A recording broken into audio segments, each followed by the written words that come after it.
میرے 82 سالہ والد کو 2 مرتبہ گرفتار کیا گیا. میرے والد کو یہ بھی دھمکی دی گئی کہ اگر میں نے گرفتاری نہ دی تو میری بہنوں کے گھر جا کے وہاں پہ توڑ پھوڑ کی جائے گی. اور اس کے اگلے دن میری 3 بہنوں کے گھر ریڈز ہوئے اور وہاں پر شدید ایک طوفان بدتمیزی برپا کیا گیا. میری بہنیں وہاں پر موجود نہیں تھیں لیکن ان کے گھر والوں کے ساتھ بہت زیادہ بدتمیزی کی گئی.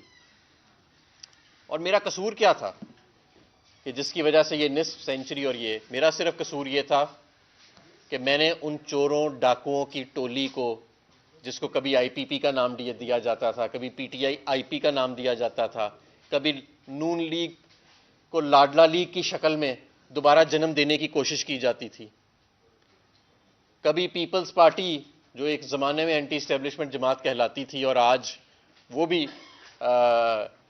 اسی اسٹیبلشمنٹ کے بل بوتے کے سہارے پر کھڑی ہے، کہ میں نے ان سب کو اس میں شمولیت اختیار نہیں کی.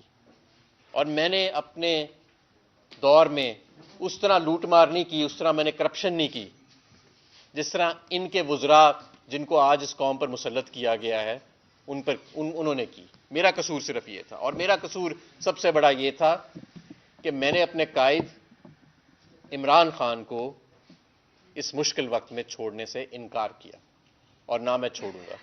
میں نے اپنی جماعت میں اپنی کارکنوں کے ساتھ کھڑا رہا، اور اس کے نتیجے میں جس طرح چیف جسٹس فائز عیسیٰ صاحب کہتے ہیں نا، take the heat, if you can't take the heat get out of the kitchen.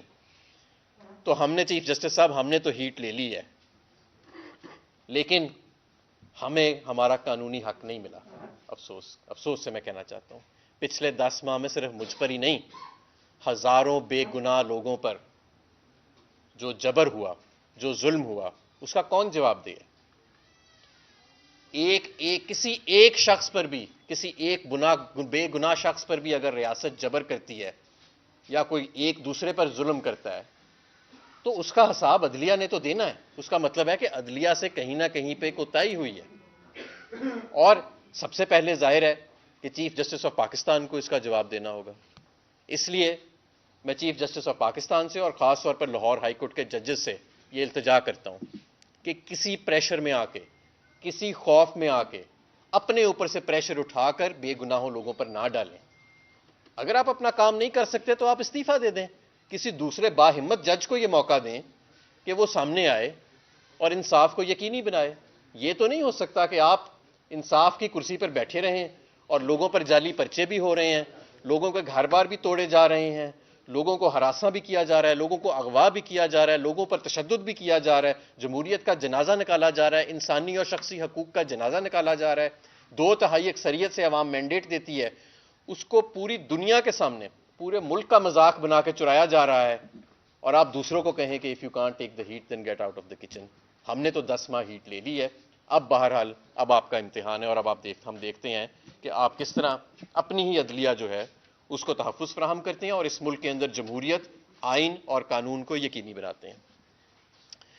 میں یہ بھی کہنا چاہتا ہوں کہ بہت زیادہ پچھلے 10 ماہ کے اندر خوفناک خبریں جو ہیں وہ سامنے آئی ہیں، اور ایک جو آج کل تازہ چل رہی ہے، ایک تو یہ جو اسلام آباد ہائی کورٹ کے ججز نے جو اپنی داستان بیان کی، وہ میں سمجھتا ہوں کہ ہولناک داستان ہے، کہ کس طرح بیڈ روموں میں کیمرے، کس طرح ان کے گھروں میں کیمرے، کس طرح ان کے رشتہ داروں کو الیکٹرک شاکس لگائے گئے. یہ سب تو اپنی جگہ ٹھیک، لیکن ایک خبر یہ آئی کہ بشرا بی بی کو زہر دیا گیا مبینہ طور پہ، اور ان کی زبان جل گئی، ان کی طبیعت اس وقت شدید ناساز ہے. اور یہ کوئی ایسی انہونی بات نہیں ہے. اسی ملک کے اندر ارشد شریف کو، اسی دور کے اندر ارشد شریف کا قتل بھی ہوا. اسی ملک کے اندر عمران خان کے جسم کو گولیوں سے چھلی کیا گیا. اسی ملک کے اندر ہمارے 34 کارکنوں کو شہید کیا گیا 9 مئی والے دن. اسی ملک کے اندر الیکشنز 90 دن کے اندر ان کا انعقاد نہیں ہوا. اسی ملک کے اندر میڈیا کی زبان بندی کی گئی. اسی ملک کے اندر آج 40 دن سے زیادہ ہو گئے آپ کا social media platform Twitter بند ہے.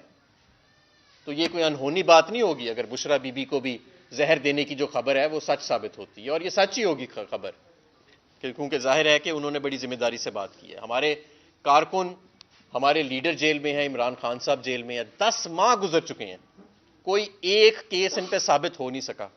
یہ 51 لوگوں پہ جو جعلی انہوں نے کیسز کیے ہیں, ان کا بھی میرے جیسے پرچوں والا ہی حال ہے. 51 جگہوں پہ میرے اوپر پرچے ہیں, کسی ایک جگہ پر بھی میں موجود نہیں ہوں ان مقام پر.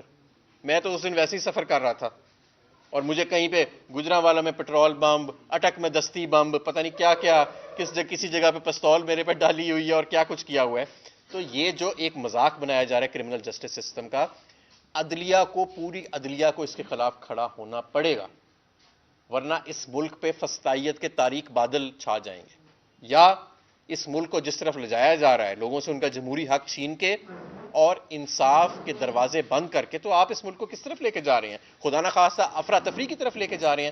اگر لوگوں کو عدالتوں سے انصاف نہیں ملے گا, اگر لوگوں کو ووٹ کے پرچی کے ذریعے تبدیلی لانے کا آپ اختیار ان سے چھین لیں گے, تو آپ عوام کو, اس 25 کروڑ عوام کو کیا پیغام دے رہے ہیں؟ اس 5ویں بڑے ملک کی عوام کو کیا پیغام دے رہے ہیں کہ تبدیلی کیسے لاؤ, پھر انصاف کا حصول کیسے حاصل کرو؟ اگر عدالتیں بھی ہم نے بند کر دی انصاف کے لیے, ججز کو ڈرا دھمکا کے, اگر ہم نے فارم 47 کے ذریعے جمہوریت کا بھی دروازہ بند کر دیا, تو عوام تبدیلی کیسے لائے؟ عوام انصاف کیسے لے؟ یہ کیا پیغام آپ دے رہے ہیں لوگوں کو؟ کیا آپ کس طرف ملک کو لے کے جا رہے ہیں خدا نہ خواستہ؟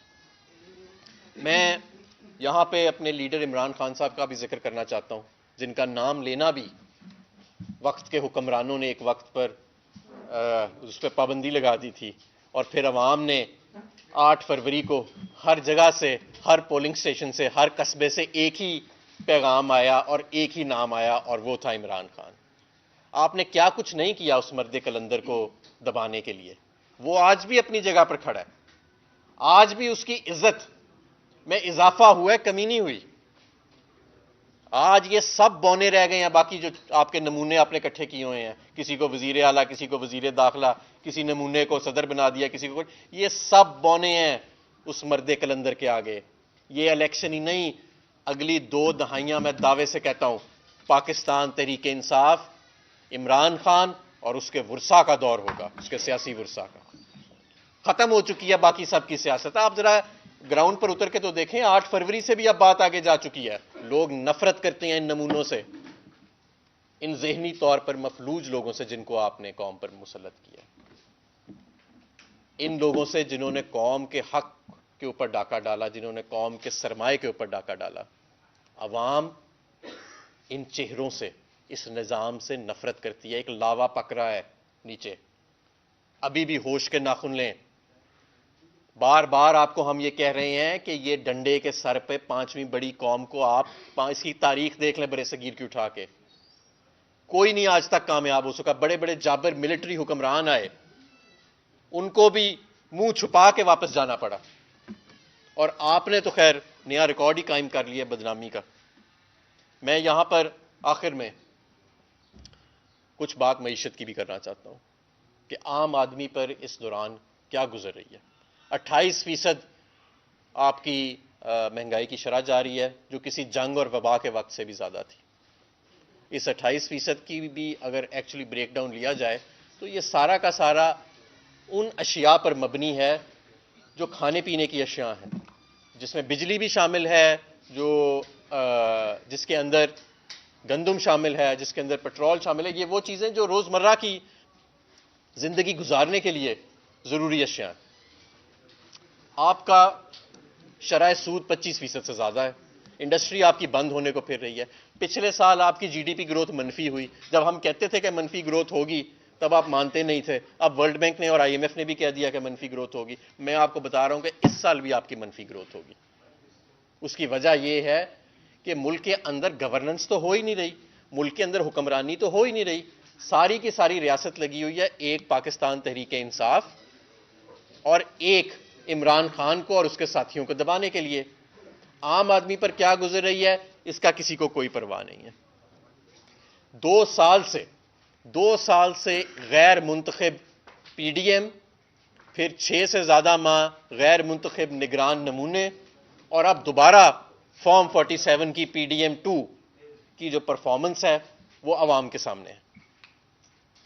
سوائے اپنے پیسے بنانے کے, سوائے اپنے کیس معاف کرانے کے, سوائے مرسیڈیز گاڑیوں کے ٹائر عوام کے پیسوں سے لینے کے, سوائے ٹک ٹاک جو پاکستان کا سب سے بڑا صوبہ ہے وہ ٹک ٹاک کی سہیلیوں کے حوالے کر دیا. جو صدارت کا منصب ہے, سپریم کمانڈر ہے پاکستان کا, جو وہاں پہ ایک شخص بیٹھا ہے جو بیمار بھی ہے, اللہ انہیں صحت عطا کرے, اور جو ان کا ماضی گزرا ہے کرپشن کے اندر, وہ آپ سب کے سامنے ہے. تو 10% سے 20% اب سنا ہو گیا کام, وہ صدارت کے منصب پر بیٹھے ہیں. وزیر اعظم کے منصب پر وہ بیٹھے ہیں جن کو قوم نے, جن کی پرفارمنس کے اوپر قوم نے یہ مینڈیٹ دیا کہ جناب نواز شریف صاحب لاہور میں اپنی سیٹ بھی ہار گئے. 892 ووٹوں سے ہماری مریم نواز صاحبہ اپنی سیٹ ہار گئیں, شہباز شریف صاحب اپنی سیٹ ہار گئے, تمام ان کے وزراء خواجہ آصف, احسن اقبال, خرم دستگیر, یہ سب فارم 45 کے مطابق اپنی سیٹیں ہارے ہوئے ہیں اور لمبی لیڈوں سے ہارے ہوئے ہیں. اسی وزیر اعظم کو جس کی پرفارمنس کی بنیاد پر یہ عوام نے عدم اعتماد کیا, آپ نے ان کو وزیر اعظم کے منصب پر بٹھا دیا, اور جن کی کرپشن کی داستان پوری دنیا جانتی ہے ان کو آپ نے صدارت کے منصب پر بٹھا دیا. جو خاتون جس نے زندگی میں کبھی کوئی کام نہیں کیا سوائے تانے دینے کے, گالیاں دینے کے, ان کو اور ان کی ٹک ٹاک کی ٹیم کو آپ نے پنجاب کا سب سے بڑا صوبہ ان کے حوالے کر دیا. یہ آپ کا ویژن ہے اور یہ آپ کی معیشت ہے. 28%, 2 سال عمران خان کے 2 سال کے جانے کے بعد بھی 28% پاکستان کی تاریخ کی سب سے زیادہ مہنگائی کی شرح, اور ابھی کہہ رہے ہیں کہ مزید بڑھنی ہے, ابھی کہہ رہے ہیں مزید بڑھنی ہے. اور آپ کے اپنے فوکل پرسنز اکانومی کے, جو آپ کے سپوکس پرسنز ہیں, آپ کی حکومت کے قائدین ہیں, محمد زبیر کیا فرما رہے ہیں؟ وہ کہہ رہے ہیں کہ جتنا عمران خان زر مبادلہ کا ریزرو چھوڑ کے گیا تھا 2 سال کے بعد بھی اتنے پہ ہم نہیں پہنچ سکے. وہ فرماتے ہیں کہ یہ سارا بیانیہ جھوٹا تھا کہ ملک ڈیفالٹ ہونے والا ہے جب عمران خان کو نکالا گیا. انہوں نے بتایا کہ ایسی کوئی بات نہیں, دور دور تک, میں ان کے الفاظ دہرا رہا ہوں, انہوں نے کہا دور دور تک ڈیفالٹ کا کوئی چانس نہیں تھا. یہی بات میں بھی کہتا رہا, ایک پورا سال کہتا رہا ووٹ آف کانفیڈنس کے بعد. جب میں اپنے گھر سے میں براہ راست پریس کانفرنس کرتا تھا, میں اعداد و شمار کے ساتھ بتاتا تھا کہ 6% پر معیشت گرو کر رہی تھی عمران خان کے دور میں, 10% سے زیادہ پر بڑے درجے کی صنعت گرو کر رہی تھی, ایکسپورٹس جو تھیں وہ 20 سے 25% سالانہ. آج تک جو $2.1 ارب ماہانہ پہ ہم ایکسپورٹ کا لیول چھوڑ کے گئے تھے, 2 سال بعد دنیا جہان کے نمونوں کو سوٹ پنا کر بھی, رانا ثناء اللہ تک کو سوٹ پنا دیا کہ شاید یہ جو ہے عوام اسے ہضم کر لے, لیکن آج تک ایکسپورٹ جو ہے وہ اس سطح پر نہیں پہنچ سکی. اس کی وجہ ہے کہ اس وقت نظام حکمرانی جو ہے وہ عوام کی منشا سے نہیں چل رہا, وہ تو ایک ڈنڈے کے زور پر چل رہا ہے, اور وہ کسی بھی وقت ختم ہو سکتا ہے. سب کو پتہ ہے جتنا لاوا پک رہا ہے اس وقت, آپ کی بیوروکریسی, آپ کی عدلیہ, آپ کی عام عوام جو ہے وہ تو بھری بیٹھی ہے, وہ بھری بیٹھی ہے اس وقت کہ یہ جو ظلم کی داستان اور جس طرح سے ان کے حقوق کو جس طرح سے کیپچر کیا گیا ہے, جس طرح سے ان کے حقوق کے اوپر ڈاکہ ڈالا گیا ہے, چاہے وہ جمہوری حقوق ہوں, معاشی حقوق ہوں, قانونی حقوق ہوں, آئینی حقوق ہوں, انسانی حقوق ہوں, یہ جو ڈاکہ ڈالا گیا ہے اس کا تو کسی مارشل لا کے ادوار کے اندر بھی پاکستان کے اندر کوئی پہلے مثال نہیں ملتی. لہٰذا مجھ پر جو 51 کیسز تھے, 51 جعلی کیسز, جو آئی جی صاحب نے کورٹ میں کہا کہ صرف 23 تھے لیکن نکلے 51, تو ان کے اس غلط بیانی کے اوپر بھی ہم کنٹیمپٹ آف کورٹ موو کریں گے. میں ان 51 کیسز, جعلی کیسز کی کواشمنٹ کے لیے بھی موو کروں گا لاہور ہائی کورٹ کے اندر بھی, اور تمام جتنے بھی فورمز ہیں ان کے اندر بھی. اور میں یہ بھی بتانا چاہتا ہوں کہ آپ نے اگر اتنا سارا کچھ کر لیا ہے نا میرے ساتھ بھی اور میرے ساتھیوں کے ساتھ, اور ہم نہیں ٹوٹے, تو ہم آگے بھی نہیں ٹوٹیں گے. اور ہم وہ بیج ہیں جنہیں آپ زمین میں دفن بھی کریں گے تو ہم ایک پیڑ کی شکل میں ابھر کے باہر نکلیں گے. تو آپ اس طرف سے بالکل تسلی رکھیں کہ اب یہ ملک صرف ایک ہی طرف آگے جائے گا, اور وہ ملک ہے عوام کی. یہاں پر حکمرانی ہوگی, آئین کی حکمرانی ہوگی, قوم کی حکمرانی ہوگی, ڈنڈے کی حکمرانی نہیں ہوگی. یہ قوم فیصلہ کر چکی ہے, اور اگر ابھی بھی آپ یہ سوچتے ہیں کہ مزید ڈنڈا چلانے سے, مزید 2-4 کیسز چلانے سے, مزید 2-4 سوشل میڈیا پلیٹ فارم بند کرنے سے یہ جو عوام کا لاوا پکا ہوا ہے آپ کے خلاف یہ ختم ہو جائے گا, تو میں معذرت سے کہنا چاہتا ہوں کہ یہ ختم نہیں ہوگا. یہ مزید اس کو تول ملے گا, اور آپ مزید قوم کو افراتفری کی طرف لے کے جائیں گے. آپ قوم کو ایک غلط پیغام دے رہے ہیں انصاف کے دروازے بند کر کے، ان سے جمہوری حق کھو کے. عوام، جن قوموں کے اندر عوام کو انصاف عدالتوں سے نہیں ملتا، یا جن قوموں کے اندر عوام تبدیلی ووٹ کی پرچی اور جمہوری حق کے ذریعے نہیں لا سکتی، ذرا تاریخ پڑھ کے غلطی سے ایک دفعہ دیکھ لیجئے کہ ان قوموں کے اندر پھر تبدیلی کیسے آتی ہے، ان قوموں کے اندر پھر عوام انصاف کیسے مانگتی ہے. وہ کوئی بہت اچھے خدا نخواستہ سین نہیں ہوتے، وہ بہت خوبصورت مناظر نہیں ہوتے ان قوموں کے اندر جو دیکھنے میں آتے ہیں. اگر کل یہ وقت آتا ہے تو اس کی ساری ذمہ داری آپ پر ڈالی جائے گی کہ آپ نے یہ سارے دروازے بند کیے اور آپ نے عوام کو دیوار کے ساتھ لگا دیا. اس لیے ابھی بھی وقت ہے. آئین، قانون اور جمہور کا احترام کریں، عدالتوں کا احترام کریں، عدالتوں کے ججز کا احترام کریں، ان کو ڈرانے دھمکانے سے باز آ جائیں. جمہور کو، عوام کو ڈرانے دھمکانے سے باز آ جائے. رانا ثناء اللہ تڑیاں لگاتا تھا نا، عوام نے، آپ نے دیکھ لیا اس کے حلقے میں فیصل آباد میں اس کا کیا حشر کیا. آج وہ فیصل آباد میں شکل دکھانے کے قابل نہیں رہا. راجہ ریاض کو آپ نے تیار کیا تھا اور اس جیسے لوٹوں کو کدھر ہیں آج؟ وہ کہاں نظر آ رہے ہیں آپ کو کہیں پہ؟ وہ ایک اون چودھری کو آپ نے جتایا، 90,000 کی لیڈ سے وہ ہارا ہوا ہے. کس منہ سے جا کے بیٹھتا ہے وہ اسمبلی کے اندر شرمندہ شرمندہ؟ اس کی کبھی آپ نے شکل دیکھی ہے شرمندہ شکل اس کی؟ نواز شریف اپنے علاقے سے الیکشن ہار گیا، جہانگیر ترین کی سیاست ختم ہو گئی، پرویز خٹک کی نوشیرہ میں ضمانت ضبط ہو گئی. کیا یہ پیغام کم ہے؟ کیا یہ پیغام کم ہے کہ 17 پارٹی، 17 سیٹیں جیتنے والے کو آپ کو اپنا منہ کالا کرا کے، اس 17 سیٹ جیتنے والی جماعت کو آپ کو راتوں رات فارم 45 پوری دنیا کے سامنے منہ کالا کرا کے، فارم 47 اس کے چینج کرا کے، پھر بھی آپ اس کو میجورٹی میں نہیں لا سکے. آج بھی اس کے وہ صرف اور صرف اس وقت جو پوری حکومت کھڑی ہے نا، یہ جو لاڈلا لیگ کی، یہ صرف ایک چیز پر کھڑی ہے، بغض عمران پر. اس کا واحد سہارا بغض عمران ہے. جس دن بغض عمران نکل جاتا ہے یا کوئی شخص قانون، آئین اور جمہور کی حفاظت کرنے کا سوچ اس میں آ جاتی ہے، تو یہ سارے ان سب چھوٹے چھوٹے بونوں کی سیاست جو ہے وہ ختم ہو جاتی ہے.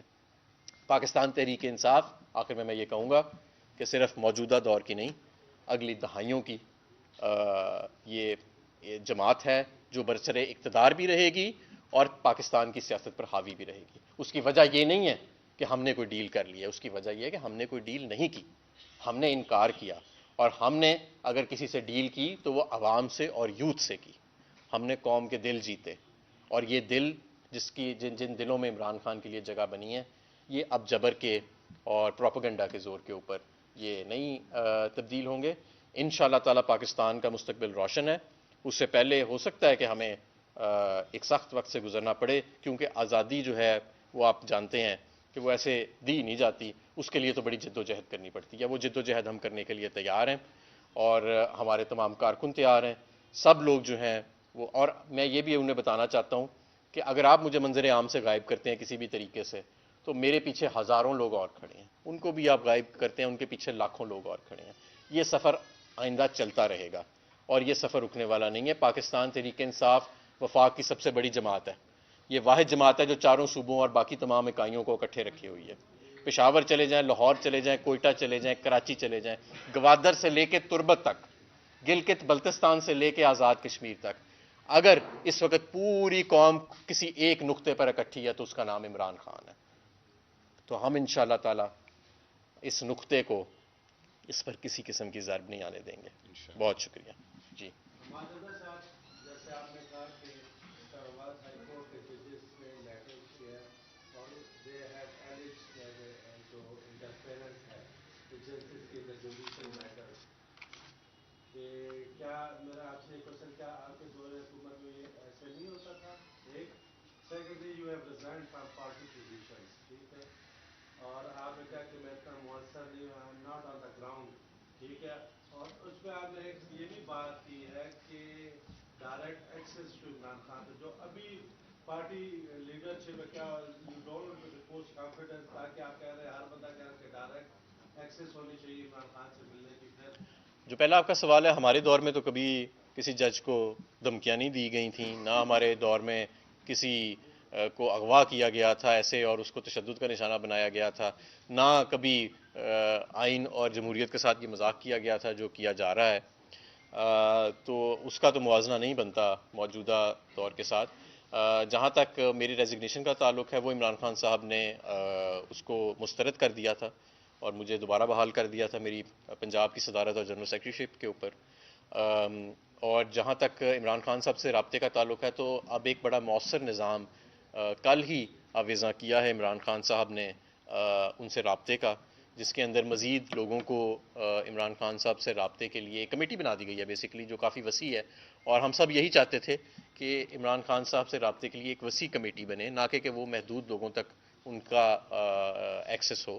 وہ الحمدللہ کور کمیٹی کی سفارش کے اوپر خان صاحب نے کر دی ہے، تو اس سے میرا خیال ہے کہ کافی ساری شکایات دور ہو جائیں گی لوگوں کی. نظر صاحب، آپ نے اپنی بات میں جو جاتی کا آپ نے ذکر کیا، یقیناً آپ سمیت دیگر سیاسی کارکنوں کے ساتھ بے شمار جاتیاں بھی ہوئی ہوگی، لیکن کیا آپ نہیں سمجھتے کہ جب آپ سیاسی معاملات کو، جب آپ حق و باطل کی لڑائی بنا دیں گے، جب آپ اپنے کارکنوں کو ایک ایکسٹریم پوزیشن پہ آپ لے کے جائیں گے، ایسی باتیں آپ کی قیادت کی جانب سے سامنے آئیں کہ سائیکل کی بات کریں، اور بھی بے شمار وہ ہیں میر جعفر، میر صادق، جب آپ عوام میں نفرتوں کی بے بوجھ دیں گے تو ظاہر ہے دونوں جو پارٹی ہے وہ دونوں اتحاد پہ پہنچ گئے تھے، جس کے بعد لازمی طور پر آپ نے دیگر کارکنوں کو بھی مشکل وقت کا سامنا کرنا پڑا. تو کیا یہ سیاسی قیادت کے لیے سوچنے کا مرحلہ نہیں کہ وہ اپنی ذاتی انا کو پیچھے ڈال کر صرف ملک کو، آپ نے معاشی مسائل کا بھی ذکر کیا، اس وقت عوام کی جو حالات ہیں، ایک صوبے میں آپ کی بھی حکومت ہے، ان تمام صورتحال کو اپنے مد نظر رکھتے ہوئے آپ یہ نہیں چاہیں گے کہ ماضی میں جو ہوا زیادتیاں آپ کے ساتھ بھی ہوئی، آپ نے بھی دوسروں کے ساتھ زیادتیاں کی اپنے دور میں،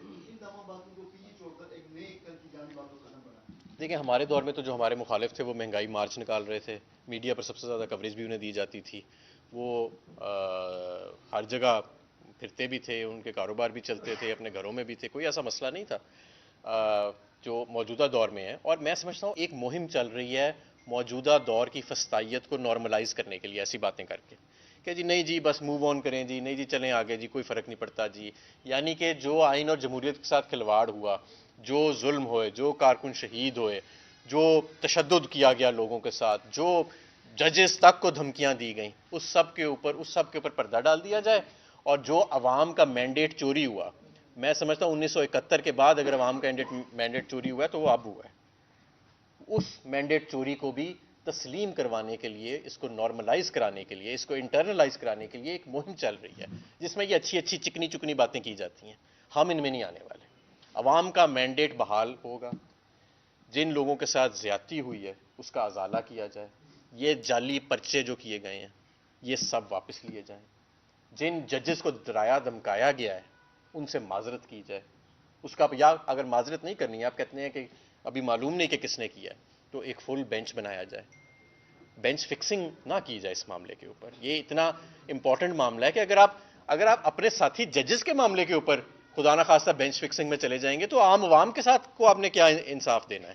اسلام آباد ہائی کورٹ کے ججز کو تصور کیا جاتا ہے پاکستان میں کہ وہ سپریم کورٹ کے ججز کے بعد پاکستان کے سینئر ترین ججز ہوتے ہیں، سب سے ہائی کوالٹی، سب سے معتبر ججز ہوتے ہیں. یہ کوئی چھوٹی بات نہیں ہے کہ اگر وہ 6 ججز جو ہیں 8 میں سے وہ یہ لکھ کے دے رہے ہیں کہ ہمارے گھروں کے ساتھ یہ ہوا، ہمارے گھر والوں کے ساتھ یہ ہوا، ہمیں یہ فون کر کے دھمکیاں دی گئیں. کسی بھی مہذب معاشرے میں اب تک حکومت گر چکی ہوتی اس لیٹر کے بعد، کسی بھی مہذب معاشرے میں. یہ تو ہمارا معاشرہ ہے جس کے اندر کہا جاتا ہے نہیں نہیں جی یہ تو 1971 میں یا 1952 میں بھی ایسے ہوا تھا، تو آپ کے دور میں وہ فلانے کے ساتھ بھی ایسے ہو گیا تھا، تو جی چلیں جی اس کو آگے لے چلتے ہیں. جی چلیں جی یہ جو آپ نے 17 جماعتوں والی پارٹی کو آپ نے برسر اقتدار لے آئے ہیں 271 سیٹوں والی پارلیمنٹ کے اندر، چلیں جی اس کے اوپر بھی پانی پھیر دیتے ہیں. نہیں، ہمیں کسی نہ کسی جگہ لکیر ڈالنی پڑے گی اور کسی نہ کسی جگہ ہمیں ان معاملات کو ٹھیک کرنا پڑے گا. ورنہ میں آپ کو دعوے سے کہتا ہوں کہ آنے والی نسلیں آپ کی، یہ ہمیشہ آنے والی نسلوں تک تو بات خدا نخواستہ پہنچے گی نہیں. آپ کا ملک تو اس سے پہلے افراتفری کی طرف چلا جائے گا. یہ تو بنانا ریپبلک پلس ہے جس میں ہم رہ رہے ہیں اس وقت. یہ کوئی ملک تو نہیں ہے جس کے اندر ہم رہ رہے ہیں، یا یہ کوئی نظام تو نہیں ہے جس کے اندر اس وقت ہمارا سسٹم آپریٹ کر رہا ہے. یہ تو سارا ایک سٹیج ڈرامہ ہے. وہ جو نمونے سامنے بٹھائے ہوئے ہیں وہ بھی برسر اقتدار نہیں ہے، وہ خود بھی ٹی وی پر آ کے کہتے ہیں کہ ہم برسر اقتدار نہیں ہیں. جو حکومت کے پولیٹیشینز ہیں، جاوید لطیف صاحب وہ خود کہتے ہیں کہ ہماری سیٹیں ہماری اپنی نہیں ہیں. محمد زبیر خود کہہ رہے ہیں کہ ہماری معاشی کارکردگی جو ہے وہ ایسی ہے کہ حکومت نے ہمیں مینڈیٹ نہیں دیا. ججز جو ہیں اسلام آباد کے وہ کچھ کہہ رہے ہیں. تو یہ تو ایک محسن نقوی جو کسی جماعت کا رکن نہیں ہے، فیصل واڈا جو کسی جماعت کا رکن نہیں ہے، وہ سب کا مائی باپ بنا ہوا ہے. تو یہ تو ایک سٹیج ڈرامہ ہے جو ہمارے آگے عوام کے آگے لگایا گیا ہے، اس کے پیچھے حقیقت تو کوئی نہیں ہے. اور میں تو حیران ہوں اس ذہنیت پہ جو سمجھتی ہے کہ اس نظام کے تحت وہ عوام کو ڈلیوری دے سکیں گے. اگر اس نظام کے تحت کوئی عوام کو ڈلیوری مل سکے گی نا تو اگلے 100 سال میں سب سے زیادہ کتابیں پاکستان پہ لکھی جائیں گی اور اس تجربے پہ لکھی جائیں گی. یعنی کہ بڑے بڑے تجربے ہوئے، اسٹیٹ لیڈ اکنامک گروتھ کا تجربہ ہوا، private sector lead economic growth کا تجربہ ہوا، ایسٹ ایشین میریکل کا تجربہ ہوا کہ وہ سینٹرلائزڈ گورننس کا تجربہ ہوا، ڈیلیگیٹڈ گورننس کا تجربہ ہوا. لیکن پاکستان میں تجربہ ہونے جا رہا ہے کہ جی ڈنڈے کے زور پہ اور محسن نقوی اور فیصل واڈا کے زور پہ ملک جو ہے وہ ترقی کرے گا. اور وہ یہ ڈیولپمنٹ اکنامکس میں اور معاشی تاریخ میں پہلی مرتبہ ایسا تجربہ ہوگا. اور اس کے اوپر میرا خیال ہے کہ اگر یہ کامیاب ہوتا ہے تو اس کے اوپر اگلے 100-200 سال میں جتنی کتابیں لکھی جائیں گی اس سے پہلے نہیں لکھی گئی ہوں گی. جی. اور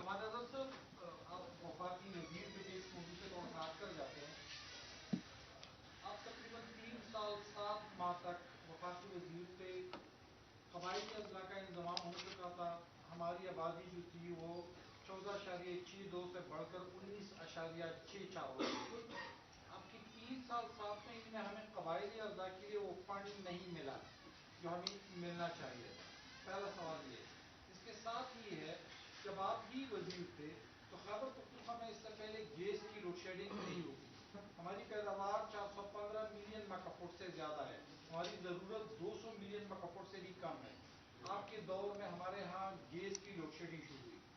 آپ ہی کے دور میں گیس کے علاوہ جو بجلی کی پیداوار ہے وہ 6300 میگا واٹ تھی. ہمیں 2300 میگا واٹ بجلی بھی مشکل سے دی جا رہی تھی. آج آپ خیبر پختونخوا میں 51 مقدمات کی ضمانت لے کر پنجاب جا رہے ہیں. صوبے کے حوالے سے آپ کہتے نہیں ہیں کہ آپ نے اس کے ساتھ تھوڑا سا غلط کیا؟ سب سے پہلی بات تو یہ ہے کہ وہ آپ کے اعداد و شمار گیس کے حوالے سے غلط ہیں. تقریباً اوسطاً 300 MMCFT جو ہے وہ خیبر پختونخوا سے گیس کی پیداوار ہوتی ہے اور 300 MMCFT ہی خیبر پختونخوا کو گیس کی سپلائی ہوتی ہے. سردیوں میں یہ بڑھ جاتی ہے. سردیوں میں گیس کی سپلائی جو ہے وہ 300 سے بھی بڑھا کے خیبر پختونخوا میں دی جاتی ہے. سب سے کم گیس کی لوڈ شیڈنگ خیبر پختونخوا کے اندر ہے. باقی تمام صوبوں کو اگر دیکھا جائے تو سب سے زیادہ پنجاب میں ہے. ریٹ بھی سب سے زیادہ پنجاب میں ہے. سب سے کم جو ہے وہ سندھ اور اس کے بعد خیبر پختونخوا میں ہے. جہاں تک بجلی کی بات ہے تو ہمارے دور میں بجلی کی جو کھپت تھی وہ سالانہ 11% کے حساب سے گرو کر رہی تھی. اور سب سے زیادہ جو نیا ریکارڈ بھی سیٹ کیا گیا بجلی کی پروڈکشن اور کھپت کے اندر وہ پاکستان تحریک انصاف کے دور کے اندر رکھا گیا. آپ یہ جانتے ہیں کہ ہمارے ہاں ماضی میں کیونکہ ڈیمز نہیں بنے اس لیے ڈیم سے جو بجلی کی پروڈکشن ہوتی ہے وہ ناکافی ہے پاکستان کی بجلی کی مقدار کو پورا کرنے کے لیے. اس لیے نواز لیگ نے بدقسمتی سے امپورٹڈ ایندھن کے اوپر بہت سارے بجلی گھر لگائے جس کا بوجھ جو ہے وہ اب چاروں صوبوں کو اٹھانا پڑتا ہے.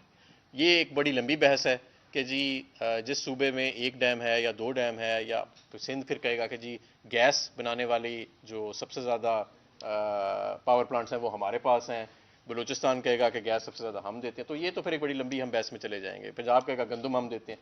اس بحث میں ہم نہیں پڑھ سکتے. لیکن یہ بات ضرور ہے کہ میرا خیال ہے کہ پاکستان کی تاریخ میں اگر خیبر پختونخوا کو سب سے زیادہ فنڈز اور ڈیولپمنٹ ملے ہیں تو وہ پاکستان تحریک انصاف کے دور میں ملے ہیں. قبائلی علاقوں کو بھی جس طریقے سے سب سے زیادہ فنڈز ملے ہیں وہ پاکستان تحریک انصاف کے دور میں ملے ہیں. میں تو پشاور پہلے بھی آ چکا ہوں اور میں جب بھی آتا ہوں تو پشاور الحمدللہ ایک نیا چہرہ مجھے دکھاتا ہے. آپ کے سامنے آپ تو یہاں کے رہنے والے ہیں کہ پچھلے 10 سال میں پاکستان تحریک انصاف نے پشاور کا چہرہ بدل کے رکھ دیا. یہ ایسا پشاور تو نہیں ہوتا تھا. میں ایک دفعہ پہلے یہاں آیا تھا پاکستان تحریک انصاف کے دور سے.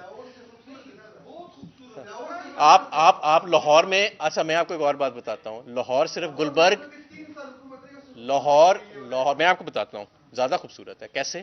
آپ لاہور میں جب جاتے ہیں نا آپ صرف گلبرگ ماڈل ٹاؤن اور ڈیفنس میں پھرتے ہیں.